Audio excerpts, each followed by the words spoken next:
അസ്സലാമലൈക്കും. ഇന്നത്തെ റെസിപ്പി സൂപ്പറാണ് കേട്ടോ. അയില മുളകിട്ടതാണ്, പുളിക്കും. നിങ്ങൾ ഇതേപോലെ ഒന്ന് ചെയ്ത് നോക്കുക, അടിപൊളിയാണ്, നല്ല ടേസ്റ്റിയാണ്. അപ്പം നമ്മൾ അയില നന്നായി കഴുകി വൃത്തിയാക്കിയതിന് ശേഷം കുറച്ച് മഞ്ഞൾപ്പൊടി, ഉപ്പ്, മുളക് പൊടി, വിനാഗിരി ഇത് കായം തേച്ച് വെക്കുക. എന്നിട്ട് നമ്മൾ പച്ചപ്പുളിയാണ് എടുത്തിട്ടുള്ളത്. അതും ഉപ്പും കൂടെ ഒരു കഷ്ണം കുടംപുളി ഇടുക. എന്നിട്ട് ഉപ്പും കൂടെ നന്നായി തിളപ്പിക്കുക. കല്ലുപ്പാണ് ഇടേണ്ടത്. തിളപ്പിച്ചിട്ട് ആ വെള്ളം ഊറ്റി വെക്കുക. അതിന് ശേഷമാണ് നമ്മൾ ചട്ടി അടുപ്പത്ത് വെക്കുന്നത് കേട്ടോ. എന്നിട്ട് കുറച്ച് വെളിച്ചെണ്ണ ഒഴിച്ച് അതിലേക്ക് കുറച്ച് ഉലുവ പൊട്ടിച്ച്, നമ്മൾ 10 ഉള്ളിയാണ് എടുത്തിട്ടുള്ളത്. അത് നമുക്ക് ആവശ്യത്തിന് എടുക്കുക, കൂടുതലാവണ്ട. പിന്നെ ഒരു 2-3 ചുള വെളുത്തുള്ളി.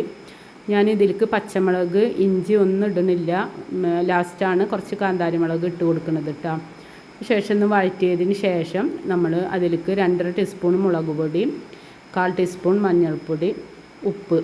നമ്മൾ ഉപ്പ് കുറച്ച് പുളി വെള്ളത്തിൽ ഇട്ടിട്ടുണ്ട്. അപ്പോൾ അത് നോക്കിയിട്ട് വേണം നമ്മൾ ചെയ്യാൻ. എന്നിട്ട് ആ വെള്ളം ഒഴിച്ച് കൊടുക്കുക.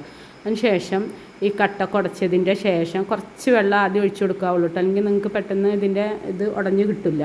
എന്നിട്ട് അതിന് ശേഷം കുറച്ചും കൂടെ വെള്ളം ഒഴിച്ചിട്ട് കറി നന്നായി തിളപ്പിച്ച് കുറുകിയതിന് ശേഷം നമ്മൾ അയില വെച്ച് കൊടുക്കുന്നത് കേട്ടോ. സൂപ്പറാണ്. നിങ്ങളിത് ചെയ്തിട്ട് കമൻറ്റ് ചെയ്യണം. ലാസ്റ്റ് നമ്മൾ കുറച്ച് കാന്താരി മുളക് ഇടുക, അല്ലെങ്കിൽ നമ്മൾ പച്ചമുളക്, സാധാ പച്ചമുളകാണെങ്കിൽ അതിട്ട് കൊടുത്താൽ മതി കേട്ടോ. എന്നിട്ട് വേപ്പില ഇടുക. സൂപ്പറാണ്.